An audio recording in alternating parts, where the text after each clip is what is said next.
ગુરુજી કહે છે, હંસ બાપુ કહે છે કે મોક્ષ નું કારણ હા બ્રહ્મ જ્ઞાન છે. બરાબર. બ્રહ્મ જ્ઞાન સિવાય મોક્ષ થાય નહીં. નહીં. પણ એ બ્રહ્મ જ્ઞાન ને સ્થિર કરવા માટે એનું સાધન છે ને યોગ છે. હા બરાબર. बिना योग नहीं होता है को ज्ञानी लोग. યોગ વિના કોઈને બ્રહ્મ જ્ઞાન સ્થિર થતું નથી. નથી. બરાબર. બરોબર. જેવી રીતે આપણે દૂધ જમાવીએ, હા એનામાં આપણે ખટાશ નાખીએ એટલે ઠરવા દઈએ ને, જામવા દઈએ ને. હા એમ બ્રહ્મ જ્ઞાન છે, ગુરુના ઉપદેશ પછી ગુરુનો જે બોધ છે એ હૃદયમાં ઠરવા દેવો જોઈએ. બરાબર.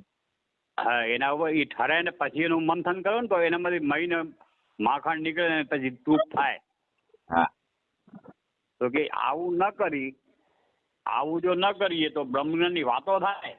હા પણ જ્ઞાન થાય નહીં. જ્ઞાન નો થાય. એટલે બાપુ કહે છે આપ હિન બ્રહ્મ સ્થિતિ તે મગ્ન ધન જન્ય ભોગ. એટલે કે ધનમાં ભોગમાં બાર રમ ટૂંકમાં બાહ્ય રમણ થાય. હા બરાબર.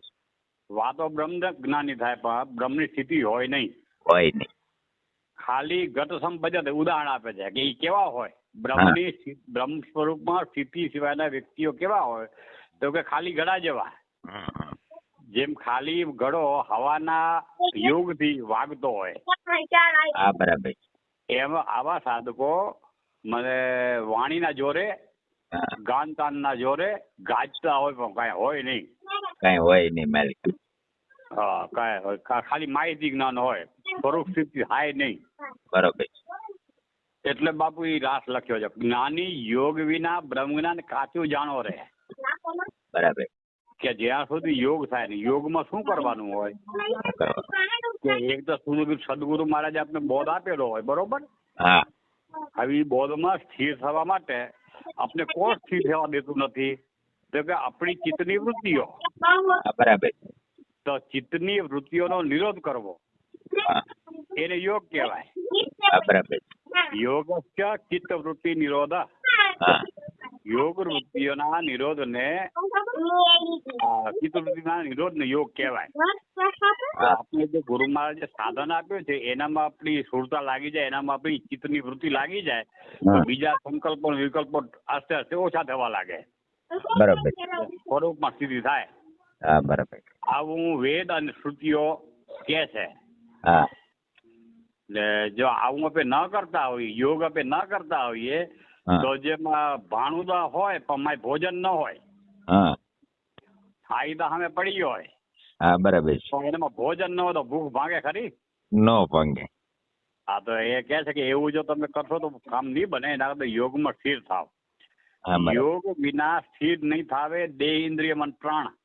એ કે જ્યાં સુધી યોગનું આચરણ નહીં કરો ત્યાં સુધી શરીર, ઇન્દ્રિયો, મન કે પ્રાણ કોઈ સ્થિરતાને પામશે નહીં. વૃથા હું બ્રહ્મ બકીને રાખે જ્ઞાનનું માન. જ્ઞાનનો અહંકાર વધશે. હા. પણ જ્ઞાન વાસ્તવિક જે થવું જોઈએ થશે નહીં. હા એ બરાબર ન થાય બસ. હા ને એ જ્ઞાન નહીં થાય તો શું થાય? જ્ઞાન ન હોય તો શું થાય? જેમ દારા એટલે પત્ની, પુત્ર, પરિવાર, ધન, આ જે કઈ બહિરંગ સાધનો છે એનામાં આપણી સ્થિતિ થાય. હા બરાબર. બરોબર. એટલે આપણે અંદર આવી શકીએ નહીં. એ મોહજાળમાં ફસાઈ જઈએ. જેમ ડાવર એટલે સિંહ. હા ડાવર એટલે સિંહ છે. હવે સિંહ હતો એ સસલાની વાતમાં આવી ગયો તો પોતાની તનની હાનિ કરી ને. હા ના કરી. સસલું જીતી ગયું ને નાખને. હા સસલું જીતી ગયું. એ દસ્તાંત સાંભળ્યું હશે. હા. તો જ્ઞાન થયા પછી જ્ઞાનીની વૃત્તિ મળતા સમાન. હા બરાબર. જો વાસ્તવિક જ્ઞાન થાય તો પછી આ જ્ઞાનની સ્થિતિ કેવી થાય? કેવી થાય? એની વૃત્તિ હોય એ મળદા સમાન બની જાય. મળદા તો મૂળદાળ થઈ જાય. જ્યાં સુધી આપણું પ્રારબ્ધ રહે ત્યાં સુધી આપણી ચિત્તની વૃત્તિઓ છે, વૃત્તિઓ તો રહેવાની. વૃત્તિઓ આપણે વિચલિત ના કરે. હા બરોબર. જેને જ્ઞાન થઈ જાય એ વૃત્તિઓને ચલાયમાન ન કરે. સારા વિષય ઉપર જાય કે નબળા ઉપર જાય. પેલી તો નબળા ઉપર જાય નહીં ને કદાચ જાય ને તો એનાથી વિચલિત ના થાય. હા બરોબર. ને એનામાં સ્વભાવમાં ફરક પડી જાય. ઘણેને પોતાનું પારકું સદા ધ્યાન ગળતા, હા એને પોતાનું ને પારકું મટી જાય, હા હું બરાબર મટી જાય, હા બરાબર છે. મારું તારું મટી જાય, હા ને કાયમ પોતાના સ્વરૂપમાં સહજ અવસ્થામાં રહે. અરે બરાબર. ફરી ગગન ગુફાના ગોખલે થરતી બેઠા થા રે.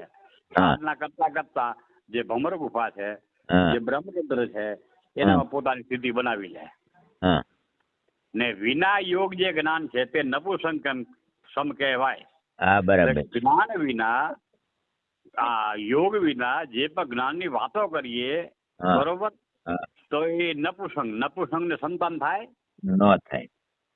એમ આપણે જે જ્ઞાન રૂપી પુત્ર જન્મવો જોઈએ, વાસ્તવિક જ્ઞાન આપણું થવું જોઈએ, થાય નહીં. હા એ બરાબર નો થાય છે. આપણે હાંસ બાપુએ આપણે કે સંતોષાનંદ બાપુએ કે આપણે જે જ્ઞાન આપ્યું, હા તો એ તો બહારથી આવેલું જ્ઞાન છે. હા એ આપણું જ્ઞાન નથી, નહીં. એ કોઈકે આપેલું છે, હા બરાબર છે.